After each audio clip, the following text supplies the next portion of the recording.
ఒక్కసారి కొమ్మూరి గోల్డ్ కి కాల్ చేయండి. తాకట్లో ఉన్న మీ బంగారాన్ని విడిపించి మార్కెట్ ప్రైస్ కి వాళ్ళు కొనుక్కుని మిగతా డబ్బులు మీకు ఇచ్చేస్తారు. అందరికీ నమస్తే, నేను మీ తిరుపతి.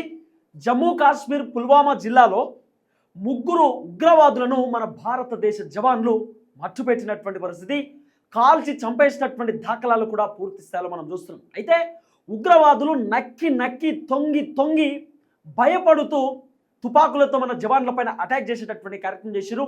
అది పెద్ద ఎత్తున సోషల్ మీడియాలో ఒక వీడియో వైరల్ అవుతున్నటువంటి పరిస్థితి. మన భారతదేశ జవాన్లు డ్రోన్ విజువల్స్ని బయటపెట్టినటువంటి దాఖలాలు కూడా మనం చూస్తున్నాం. అయితే పాకిస్తాన్ ఉగ్రవాదులు మనతో ఎట్లా భయపడుతున్నారు అనేది ఒక వీడియో నేను మీకు చూపించేటటువంటి ప్రయత్నం చేస్తా. ఆసిఫ్ మహమ్మద్ షేక్ అని చెప్పి ఈ వ్యక్తి, చూడొచ్చు మీరు విజువల్స్లో చాలా క్లియర్గా ఎట్లా తొంగి నక్కి భయపడి మన జవాన్లతో భయపడి ఎట్లా చూస్తూ ఉన్నాడు ఈ ఉగ్రవాది ఆసిఫ్ అనేటటువంటి వ్యక్తి. సో ఈ ఆసిఫ్ని కూడా లేపేశారు మొత్తానికి మన జవాన్లు. ముగ్గురు ఉగ్రవాదులు 48 గంటలలో ఖతం చేసినటువంటి పరిస్థితి మన భారతదేశ సైనికులు. సో జమ్మూ కాశ్మీర్లో జరిగింది ఈ ఘటన, పుల్వామాలో జరిగింది. చాలా క్లియర్ కట్గా విజువల్ కూడా నేను మీకు చూపించేటటువంటి ప్రయత్నం చేస్తా ఉన్నా.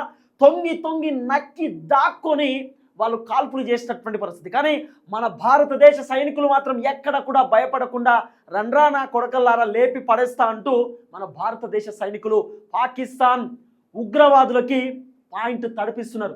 అయితే మొన్న జరిగినటువంటి మురళీ నాయక్కి సంబంధించిన ఘటన కూడా మనం చూసినాం. మురళీ నాయక్ గొప్ప సాహసమే చేసిండు. మురళీ నాయక్ చేసినటువంటి పనికి మనం అందరం కూడా హ్యాట్స్ ఆఫ్ చెప్పినటువంటి దాఖలాలు కూడా చూసినాం. అయితే మన భారతదేశ జవాన్లను చూసి ఇప్పుడు పాకిస్తాన్కి సంబంధించినటువంటి టెర్రరిస్టులు భయపడి పారిపోతున్నటువంటి పరిస్థితి. అయితే ఈ సీసీ కెమెరాకు సంబంధించినటువంటి ఫుటేజ్, బేసిక్గా ఇది సీసీ కెమెరా ఫుటేజ్ కాదు, ఇది డ్రోన్కి సంబంధించినటువంటి విజువల్స్.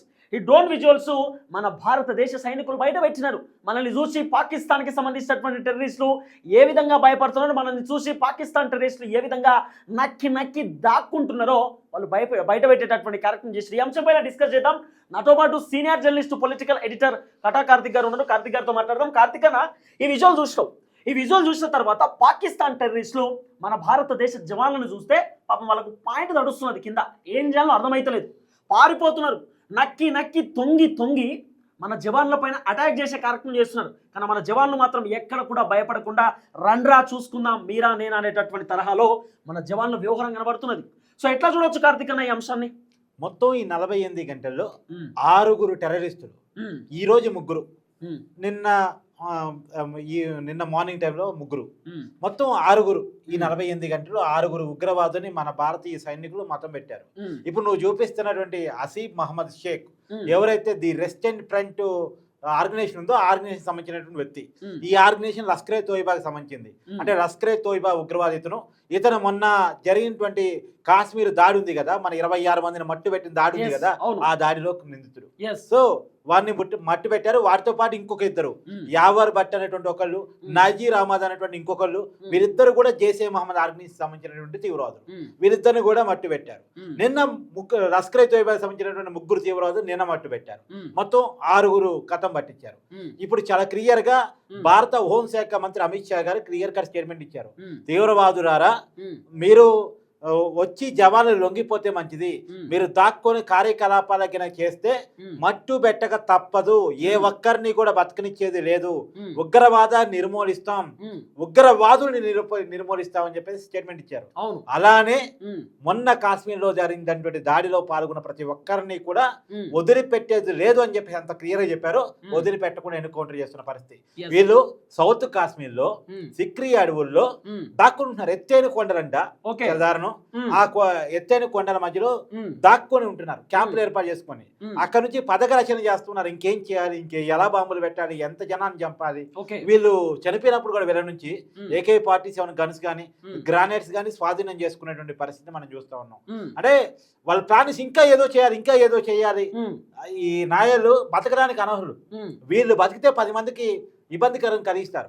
అయినా సరే మన భారతదేశంలో ఎవరో ప్రజాస్వామ్యవాదులు, లౌకికవాదుల పేరుతో కొంతమంది ఎందుకు చెప్తారు, పట్టుకోవచ్చు కదా అంటారు కదా, కానీ అది తెలియాలి, వాళ్ళు ఏం చేస్తున్నారు తెలియాలని చెప్పేసి మన ఆర్మీ డ్రోన్ విజువల్స్ బయట పెట్టింది.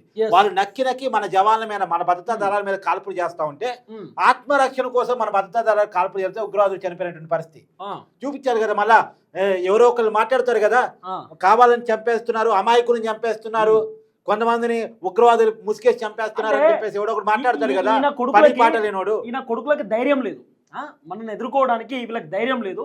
ఆ నక్కి నక్కి తొంగి తొంగి మన జవాన్ల పైన అటాక్ చేస్తున్నాడు. ఎక్కడ కూడా మన జవాన్లు తగ్గలే, రండ్రా రే మీరా నేనా అనేటట్టు మనోళ్ళు కూడా చాలా గట్టిగానే వ్యవహరించి వాళ్ళని మట్టుబెట్టే ఒక విషయం చాలా క్లియర్, మన వాళ్ళ ఒక్కళ్ళకు కూడా గాయం తగలేదు. Yes. 6 ఉగ్రవాదులు 48 గంటలు చంపేశారు. మన సైన్యం ఒక గొప్పతనం ఏంటంటే, నువ్వు ఒక ఉదాహరణ చెప్పావు, మన చనిపోయిన మన తెలుగు కుర్రోడు నవయువ భగత్ సింగ్ 25 ఏళ్ల మురళీ నాయక్, తను చనిపోతూ 14 మంది పాకిస్తాన్ సైనికులు మట్టు పెట్టాక కానీ చనిపోలే. That is Indian army capacity, Indian army capacity అది. ఇప్పుడు ఎగ్జాంపుల్ చెప్తున్నా నేను, మన యుద్ధ విమానాలు పాకిస్తాన్ లోకి వెళ్ళి వాళ్ళ రాడార్ సిస్టమ్ కొలాప్స్ చేసి వచ్చాయి. 14 ఎయిర్ బేస్ ని కంప్లీట్ చేసి కొలాప్స్ చేసి వచ్చాయి.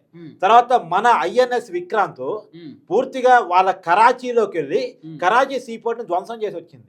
ఏమీ చేయలేకపోయింది పాకిస్తాన్. HQ రాడార్ సిస్టమ్ ఉంటుంది, అంటే చైనాకి సంబంధించిన రాడార్ సిస్టమ్ మొత్తం ధ్వంసం చేసి పడేసినాం, ఏం చేయలేకపోయింది. వాళ్ళు టర్కీకి సంబంధించినటువంటి 400 డ్రోన్లు ఎట్ ఏ టైం వదిలేరు మన మీదకి. 400 డ్రోన్లు అన్నిటినీ పాకిస్తాన్ భూభాగంలోనే ధ్వంసం చేశాం, మన బోర్డర్ దాకా కూడా రాలే. వాళ్ళు అమెరికాకి సంబంధించిన F-16 యుద్ధ విమానాన్ని కానీ చైనాకి సంబంధించినటువంటి యుద్ధ విమానాన్ని కానీ వదిలితే ఒక్క దాన్ని కూడా మన బోర్డర్లోకి రాకముందే కొలాప్స్ చేశాం. వాళ్ళు మన రాజస్థాన్, గుజరాత్, అమృత్సర్ ఇలా ఏదైతే బోర్డర్ సిటీస్ ఉన్నాయో ఆ బోర్డర్ సిటీస్ స్టేట్స్ మొత్తాన్ని కూడా వాళ్ళు టార్గెట్ చేశారు, ఎట్టి పరిస్థితుల్లో పెట్టాలని. ఇప్పుడు కాశ్మీర్లో ఎయిర్పోర్ట్ మీద టార్గెట్ చేశారు, ఇట్లా అనేక టార్గెట్ చేశారు. కానీ వాళ్ళ టార్గెట్స్ ఏవి రీచ్ కాలేదు, మన టార్గెట్స్ మాత్రం రీచ్ అయ్యాయి. మనం పాకిస్తాన్ భూభాగంలో పోయి 9 ఉగ్రవాద శిబిరాల మీద, అంటే పాకిస్తాన్లో 4, POKలు 5, మొత్తం 9 ఉగ్రవాద స్థావరాల మీద పోయి ధ్వంసం చేసి వచ్చాం. లష్కరే తోయిబాకి, జైషే మహమ్మద్కి సంబంధించినటువంటి 100 మంది తీవ్రవాదులను హతం చేశాం. అదే కదా అజర్ మహమ్మద్ బంధువులంతా చచ్చిపోయారు, వాళ్ళు లెటర్ కూడా రాశాడు, మా బంధువులంతా చచ్చిపోయాడు, నేను కూడా పోతే పోయేదని చెప్పేసి లెటర్ రాశాడు. అదే నేను మోడీకి ప్రతీకారం తీర్చుకుంటా, భారతదేశం మీద ప్రతీకారం తీర్చుకుంటా, రాబోయే కాలం దయా దాఖ్యానం అని ఏదో ప్రగల్భాలు పలికాడు కదా. ఎక్కడున్నాడు ఇవాళ అజర్ మహమ్మద్, ఎక్కడ దాక్కున్నాడు, ఏ కలుగులో దాక్కున్నాడు? ఇవాళ వాళ్ళ ఆర్గనైజేషన్ సంబంధించినటువంటి వాళ్ళు, వాళ్ళతో పాటు ఉన్నటువంటి హఫీజ్ సయ్యద్, వాళ్ళ ఆర్గనైజేషన్ లష్కర్ మోడీని ఊపిరి ఆపేస్తామని చెప్పిండు, ఇప్పుడు వాడే లేడు. హఫీజ్ సయ్యద్ అనేటోడు లేనే లేడు. మోదీ ఊపిరి ఆపేస్తాం, మోదీని లేపేస్తామని ఇవాళ వాడు ఊపిరి ఆప్ చేస్తున్నాం. లష్కర్ తోయిబాడు ఎవడు ఇండియాలో కనపడ్డా జల్లెడ బట్టి మరి ఏరి కోరి వాళ్ళని లేపేస్తున్నారు మన ఆర్మీ వాళ్ళు. జల్లెడ బట్టి ఎవడు కనపడితే వాడు టెర్రరిస్టు రేపేస్తున్నారు. వాళ్ళ క్యాంపులు చాలా స్ట్రాంగ్ గా ఉంటాయి. వాళ్ళు చుట్టూ స్థానికులను పెట్టుకుంటారు, వాళ్ళ కొవ్వొట్టును పెట్టుకుంటారు. కొంతమంది వాళ్ళు సహకరిస్తున్నారు, నిజం, అది దుర్మార్గం. అది మన పొట్టు తిరుగుకుంటూ, మన గాలి పీల్చుకుంటూ, మన వాటర్ దాక్కుంటూ కొంతమంది వాళ్ళు సహకరిస్తున్నారు. వాళ్ళు వీళ్ళ నుంచి లోకల్ ఆధార్ కార్డు దొరికినాయి. లోకల్ ఆధార్ కార్డు పుట్టించినయో మరి ఉన్నాయో తెలియదు, కానీ లోకల్ ఆధార్ కార్డు కూడా దొరికినాయి. సో కొంతమంది వీళ్ళకి సహకరిస్తున్నారు. ఆ సహకారం తీసుకొని చాలా పక్కడ్బందీగా దాక్కుంటున్నారు. అయినా సరే టెక్నాలజీని వాడి వాళ్ళు ఎక్కడున్నారు, ఏం చేస్తున్నారు, వాళ్ళ ప్లానింగ్ ఏంటి, ఎవ్రీథింగ్ ఫైండ్ అవుట్ చేసి వాళ్ళని మట్టి పెడతా ఉన్నారు మన వాళ్ళు. నేను మళ్ళీ చెప్తున్నా కదా, ఈ 48 గంటల్లో 6 మట్టి పెట్టారని నువ్వు అర్థం చేసుకోక. సో వాళ్ళకి అవకాశం లేదు, లొంగిపోవటం లేదు, పాకిస్తాన్కి పారిపోవటం, 2 ఆప్షన్లు. వాళ్ళ దేశంలో వాళ్ళు ఏదన్నా ఏడవమను, మన సంబంధం లేదు. వాళ్ళ దేశంలో వాళ్ళు ఏదన్నా ఏడవమను. కానీ భారతదేశం మీద కనుక ప్లాన్ చేసినా, భారతదేశం గురించి ఆలోచించినా వాళ్ళు బతకరు. చాలా క్లియర్. ఇక్కడ చూస్తున్నాం కదా ఎంత ఘోరమో. దాక్కొని నక్కి నక్కి చూసి భయపడుతూ ఆ రివాల్వర్ అదైతే తుపాకీ ఉందో ఆ తుపాకీతో కాల్చే ప్రయత్నం చేస్తున్నప్పుడు AK-47 మన ఇండియన్ ఆర్మీ వాళ్ళు డ్రోన్ పెట్టి చూపించారు. వీడు ఎట్లా భయపడుతుండో చూడుర్రి, వీళ్ళు ఎంత పిరికి పందులో చూడుర్రి, చాతగాని సన్నాసులు వీళ్ళు, దద్దమ్మలు వీళ్ళు అని చెప్పి మన జవాన్లు పాకిస్తాన్ కి సంబంధించిన ఈ వీడియో తీయటానికి ఉన్నటువంటి కారణం ఏంటంటే, రేపొద్దున ఎవరన్నా లేదు వాళ్ళు ఉగ్రవాదులు కాదు అమాయకులను పాకిస్తాన్ ఎవడో చెప్తారు కదా. సో చాలా క్లియర్ గా వాళ్ళు నక్కి నక్కి తుపాకులతో ఎలా దాడి చేస్తున్నారు, వాళ్ళు ఉగ్రవాదులను చూపించడానికి ఉదాహరణ ఇది. అవును, వాళ్ళు భయపడుతున్నారని చెప్పని కూడా, మనం చూసి వాళ్ళు భయపడుతున్నారని చెప్పని కూడా ఉదాహరణ. అందుకని ఈ విజువల్ ని ఆర్మీ బయట పెట్టిందని నేను అనుకుంటున్నాను. ఖచ్చితంగా ఉగ్రవాదులు ఇప్పుడు యాక్చువల్గా అక్కడ లోకల్ వాళ్ళకి కూడా గవర్నమెంట్ ఆఫర్ ఇచ్చిందంట. ఈ ఉగ్రవాదులు సమాచారం చెప్పిన వాళ్ళకి వాళ్ళ జాడ పట్టించిన వాళ్ళకి 25 లక్షల రూపాయలు ఇస్తున్నాం అని చెప్పేసి వాళ్ళ దగ్గర లోకల్ వాళ్ళు సమాచారాన్ని చేరవేస్తా ఉన్నారు. గతానికంటే భిన్నంగా గతంలో ఉగ్రవాదులకి లోకల్ అతను పూర్తిగా సహకరించేవాళ్ళు. ఇప్పటికీ కొద్దిమంది ఉన్నారు ఇందా చెప్పినట్టు, కానీ చాలా మంది వాళ్ళ సమాచారాన్ని ఆర్బీకి ఇస్తున్నారు. సో వాళ్ళ సమాచారం ఇచ్చిన వాళ్ళకి 25 లక్షలు ఇవ్వబడతాయి. మరి so thank you so much Karthik అన్న. మొత్తానికి జమ్మూ కాశ్మీర్లో పాకిస్తాన్ ముగ్గురు ఉగ్రవాదులను మన భారతదేశ జవాన్లు మొత్తానికి అందులోనూ చేసినటువంటి మొన్న కాశ్మీర్ దాడిలో పాల్గొన్నటువంటి అసీఫ్ మహమ్మద్ షేక్ పహల్గామ్లో దాడిలో పాల్గొన్నటువంటి వ్యక్తిని మట్టు పెట్టడం అయితే జరిగింది. అయితే నువ్వు చూడు, ఇదే వ్యక్తి కదా ఇప్పుడు దీంట్లో నక్కి దాక్కున్నటువంటి వ్యక్తే కదా. అవును, వీడు అప్పుడే భయపడ్డాడు. ఇక్కడికి పహల్గామ్కి వచ్చినప్పుడే భయపడి మన ఆర్మీ జవాన్ల దుస్తుల్లో వచ్చిండు. అప్పుడు భయమే, వీనికి ఇప్పుడు భయమే. మరి ఇంత ఉచ్చబడేటోడు ఎందుకన్నా? ఇంత భయపడి మొత్తం వణికిపోయేటోనికి అవసరమా? అంటే వాళ్ళని చిన్నప్పటి నుంచి ట్యూన్ చేస్తారు తిరుపతి. వాళ్ళు ఏమనుకుంటారంటే దేవుడు సమాజం కోసం మేము పోరాడి చేస్తున్నాం అనుకుంటారు, మేము చచ్చిపోతే స్వర్గానికి పోతున్నాం అనుకుంటారు. వాళ్ళు చేస్తుంది తప్పు అన్న విషయం వాళ్ళకి తెలియదు. అంటే వాళ్ళకి అట్లా వాళ్ళ మైండ్ అట్లా ట్యూన్ చేస్తారు. ఇప్పుడు మనం చాలా క్లియర్ గా భారతదేశం చెప్పేది ఏంటంటే పాకిస్తాన్ లో ఈ ట్రైనింగ్ సెంటర్స్ పనిచేయాలి, ఈ ట్యూనింగ్ సెంటర్స్ పనిచేయాలి. వాళ్ళకి ఇదేదో అల్లా చేయమన్న పని, ఇదేదో దేవుడు చేయమన్న పని, దేవుడు సమాజం సామ్రాజ్యం నెలకొల్పన్నాడు మీతో అని చెప్పేసి ఏదైతే ట్యూన్ చేస్తున్నారో ఆ ట్యూనింగ్ ట్రైనింగ్ సెంటర్స్ అన్ని కొలాప్ చేయాలి. రక్షణ ఇచ్చి వాళ్ళకి డబ్బులు ఇచ్చి వాళ్ళ చేతికి ఆయుధాలు ఇచ్చి వాళ్ళకి శిక్షణ ఇచ్చి మన మీద వదులుతా ఉన్నారు. వాళ్ళంటే ట్యూన్ చేసి వాళ్ళు అనుకుంటున్నారు వాళ్ళ చేత గొప్ప దేశభక్తులు దైవభక్తులు అని అనుకుంటున్నారు. కానీ దైవభక్తుడు కాదు, దేశభక్తుడు కాదు, నరహంతకులు వాళ్ళు. అంటే ఇప్పుడు వీడు ఎప్పుడు పిరికిపందే, ఎప్పుడు పిరికిపందే. పహల్గామ్లో అటాక్ జరిగినప్పుడు కూడా పిరుకోడే, ఇప్పుడు అటాక్ చేసినప్పుడు కూడా పిరుకోడే. ఇలాంటి పిరుకోడిని మనోళ్ళు చాలా ధైర్యంగా ఖతం చేశారు. నిజంగా మన భారతదేశ అంటే ఉగ్రవాదం ఎప్పుడు కూడా అంతే దొంగ చాటుగా దెబ్బతీసేవాడే. అంతే, ఉగ్రవాదం ఎప్పుడు ధైర్యంగా వచ్చి పోరాడేవాడు కాదు. ఇలా పాకిస్తాన్ దమ్ముందా, ధైర్యంగా వచ్చి పోరాడే కెపాసిటీ ఉందా? లేదు. తెలిసిపోయిందిగా 2-3 రోజుల్లోనే లొంగిపోయిందిగా. నిన్న లెటర్ రాసిందిగా, దయచేసి మాకు తాగడానికి నీళ్ళు లేవు, దయచేసి మాకు పంటలకి పొలాలకి వాటర్ లేవు, మీరు సింధు జలాన్ని వదలని మోడీ గారు అని లెటర్ రాశారు. మరి లెటర్ రాస్తారు ఒకవైపు, ఇలాంటి వాళ్ళని పంపిస్తారు రెండో వైపు. ఇలాంటి వాళ్ళని పంపిస్తే ఎందుకు ఇస్తాం మనం వాటరు?